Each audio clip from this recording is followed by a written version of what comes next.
Hello student, आज हम जयशंकर प्रसाद की कहानी पुरस्कार का अध्ययन करेंगे।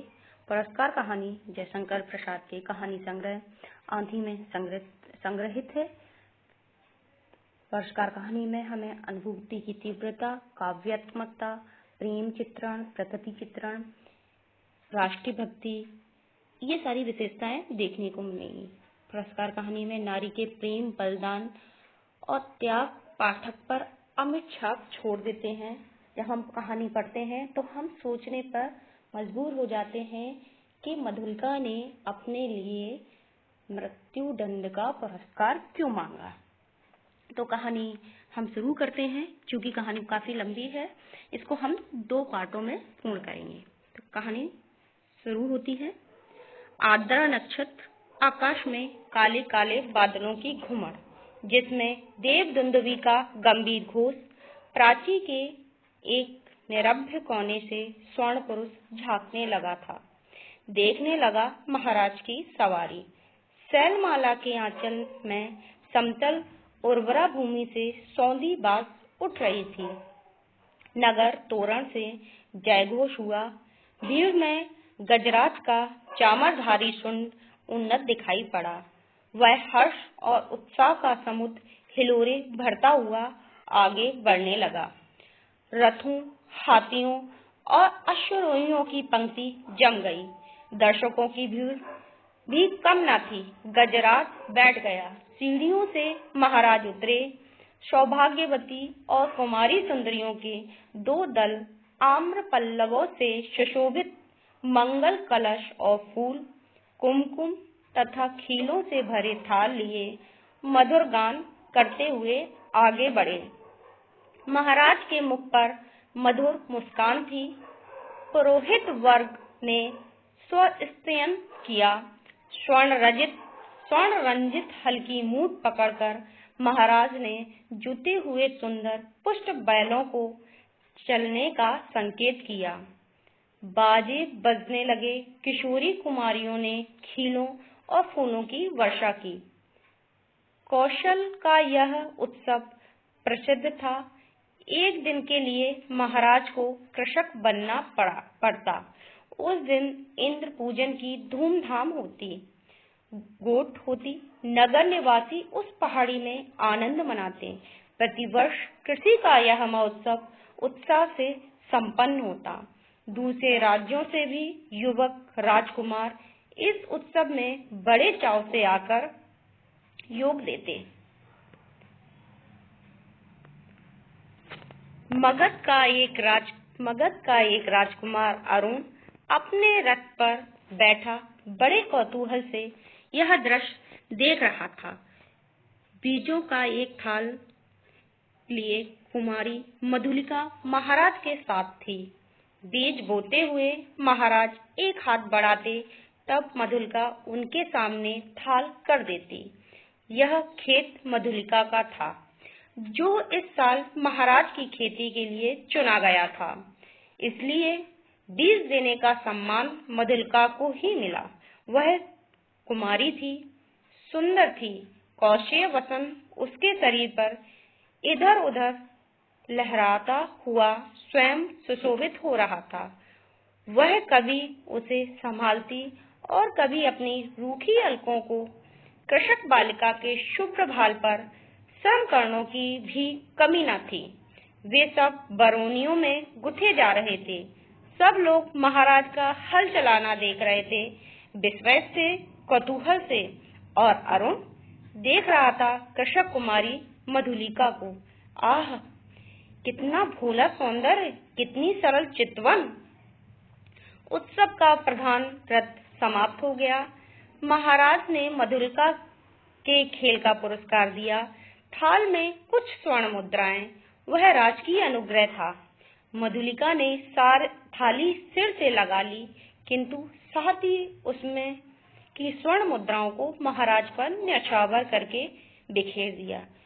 मधुलिका की उस समय की ऊर्ध्वश्वत मूर्ति को लोग आश्चर्य से देखने लगे। महाराज की भ्रुकुटियां भी जरा चढ़ी ही थीं कि मधुलिका ने सविनय कहा, देव, यह मेरे पितृ पितामहों की भूमि है, इसे बेचना अपराध है। इसलिए मूल्य स्वीकार करना मेरी सामर्थ्य के बाहर है। महाराज के बोलने के पहले ही वृद्ध मंत्री ने तीखे स्वर में कहा, अबोध, क्या बक रही है? राज की अनुग्रह का तिरस्कार? तेरी भूमि से चौगुना मूल्य है। फिर कौशल का तो यह सुनिश्चित राष्ट्रीय नियम है। तू आज से राजकीय रक्षण पाने की अधिकारिणी हुई। इस धन से अपने को सुखी बना।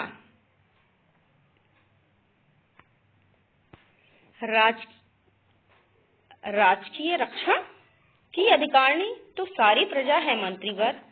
महाराज को भूमि समर्पण करने में तो मेरा कोई विरोध न था और न है, किंतु मूल्य स्वीकार करना असंभव है। मधुलिका उत्तेजित हो उठी। महाराज के संकेत करने पर मंत्री ने कहा, देव, वाराणसी युद्ध के अन्यतम वीर सिंघमित्र की एकमात्र कन्या है। महाराज चौंक उठे। सिंघमित्र की कन्या, जिसने मगध के सामने कौशल की लाज रख ली थी, उसी वीर की मधुलिका कन्या है? हाँ देव, सविनय मंत्री ने कहा। इसी उत्सव के परंपरागत नियम क्या हैं मंत्रीवर? महाराज ने पूछा। देव, नियम तो बहुत साधारण है। किसी भी अच्छी भूमि को इस उत्सव के लिए चुनकर नियमानुसार पुरस्कार स्वरूप उसका मूल्य दे दिया जाता है, वह भी अत्यंत अनुग्रह पूर्वक, अर्थात भू संपत्ति का चौगुना मूल्य उसे मिलता है। उस खेती को वही व्यक्ति वर्ष भर देखता है, वह राजा का खेत कहलाती है। जय घोष के साथ सभा विसर्जित हुई। सब अपने अपने शिविरों में चले गए, किंतु मधुलिका को उत्सव में फिर किसी ने न देखा। वह अपने खेत की सीमा पर विशाल मधु वृक्ष के चिकने हरे पत्तों की छाया में अनमनी चुपचाप बैठी रही। रात्रि का उत्सव अब विश्राम ले रहा था। राजकुमार अरुण उसमें सम्मिलित नहीं हुआ। वह अपने विश्राम भवन में जागरण कर रहा था। आंखों में नींद न थी। प्राची में जैसी गुलाली खिल रही थी, वही रंग उसकी आंखों में था। सामने देखा तो मुरेड़ पर कपूती एक पैर पर खड़ी, पंख फैलाए अंगड़ाई ले रही थी। अरुण उठ खड़ा हुआ। द्वार पर सुसज्जित अश्व था। वह देखते देखते नगर तोरण पर जा पहुंचा। रक्षकगण ऊँघ रहे थे। अश्व के पैरों के शब्द से चौंक उठे। सिंधु देश का तुरंग प्रभाव के पवन से पुलकित हो रहा था। घूमते घूमते अरुण उसी मधु वृक्ष के नीचे पहुंचा, जहां मधुलिका अपने हाथ पर सिर धरे हुए खिन्न निद्रा का सुख ले रही थी। अरुण ने देखा, एक छिन्न माधवी लता वृक्ष की शाखा से च्युत होकर पड़ी है। सुमन मुखलित थे, भ्रमर निस्पंद। अरुण ने अपने अश्व को मौन रहने का संकेत किया उस सुषमा को देखने के लिए, परंतु कोकिल बोल उठा। जैसे उसने अरुण से प्रश्न किया, छी, कुमारी के सोए हुए सौंदर्य पर दृष्टिपात करने वाले दुष्ट, तुम कौन? मधुलिका की आंखें खुल पड़ी। उसने देखा एक अपरिचित युवक। वह संकोच से उठ बैठी। भद्रे, तुम ही न कल के उत्सव की संचालिका रही हो? उत्सव? हाँ, उत्सव ही तो था। कल उस सम्मान क्यों आपको कल का स्वप्न सता रहा है? भद्र, आप क्या मुझे इस अवस्था में संतुष्ट न रहने देंगे? मेरा हृदय तुम्हारी उस छवि का भक्त बन गया है देवी। मेरे उस अभिनय का, मेरी विडंबना का।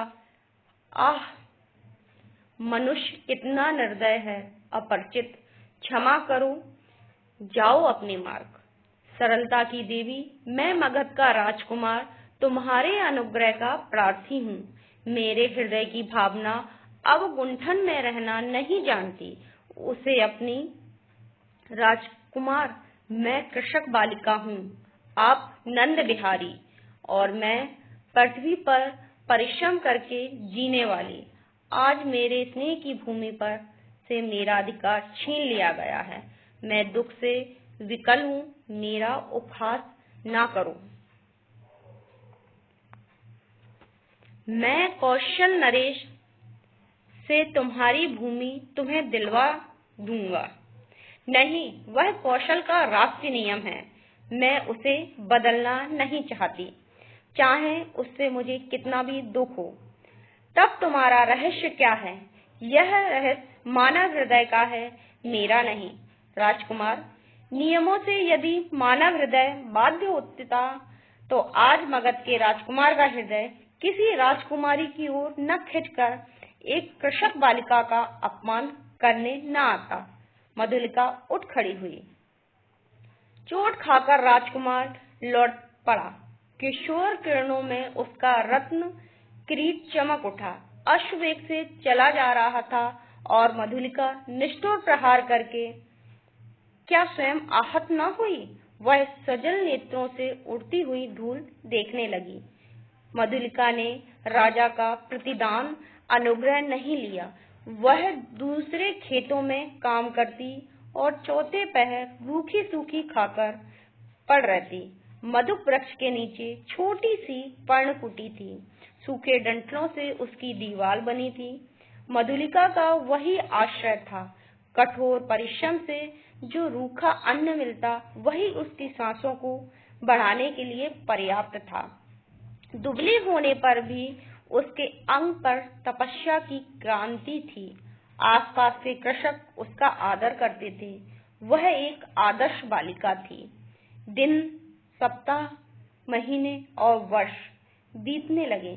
शीतकाल की रजनी, मेघों से भरा आकाश जिसमें बिजली की दौड़ धूप, मधुलिका का छाजन टपक रहा था। ओढ़ने की कमी थी। वह ठिठुर कर एक कोने में बैठी थी। मधुलिका अपने अभाव को आज बढ़ाकर सोच रही थी। वर्षा ने भीषण रूप धारण किया। गड़गड़ाहट बढ़ने लगी। ओले पड़ने की संभावना थी। मधुलिका अपनी जर्जर झोंपड़ी के लिए कांप उठी। सहसा बाहर कुछ शब्द हुआ। कौन है यहाँ? पथिक को आश्रय चाहिए। मधुलिका ने डंठलों का कपाट खोल दिया। बिजली चमक रही थी। उसने देखा एक पुरुष घोड़े की डोर पकड़े खड़ा है।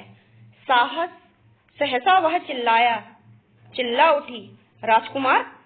मधुलिका, आश्चर्य से युवक ने कहा।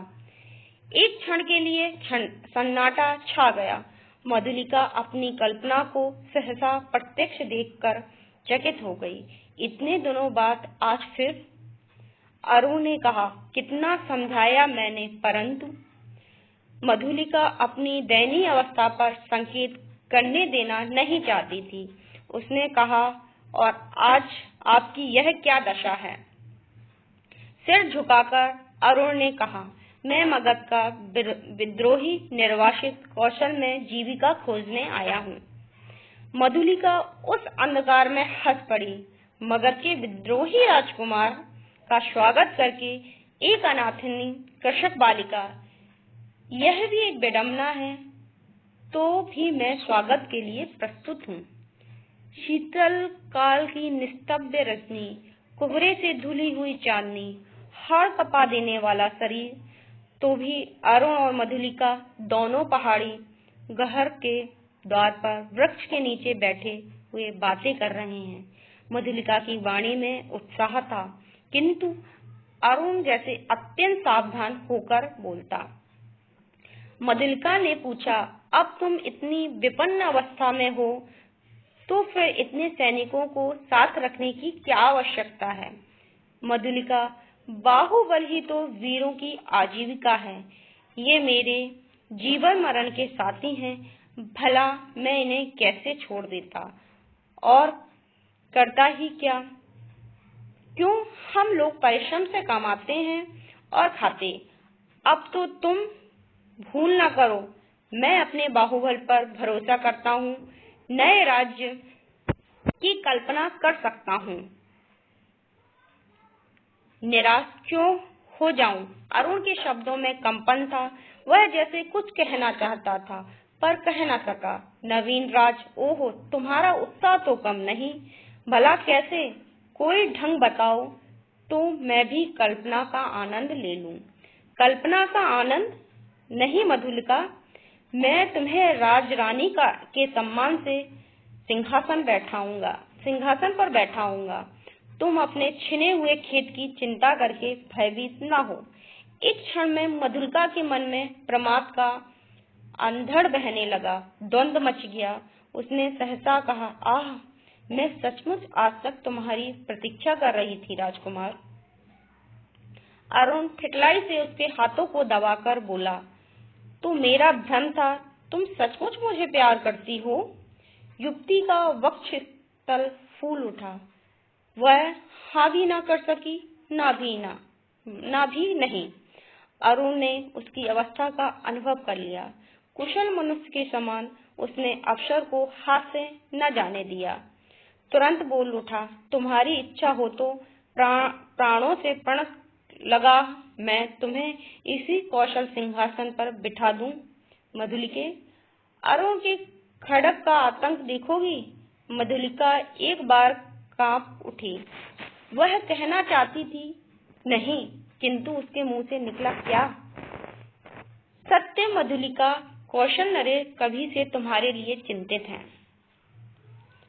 यह मैं जानता हूँ। तुम्हारी साधारण सी प्रार्थना वह अस्वीकार न करेंगे और विदित है कि कौशल के सेनापति सैनिकों के साथ पहाड़ी दस्युओं का दमन करने के लिए बहुत दूर चले गए हैं। मधुलिका की आंखों के आगे बिजली हंसने लगी। दारुण भाव से उसका मस्तिष्क विकृत हो उठा। अरुण ने कहा, तुम बोलती नहीं।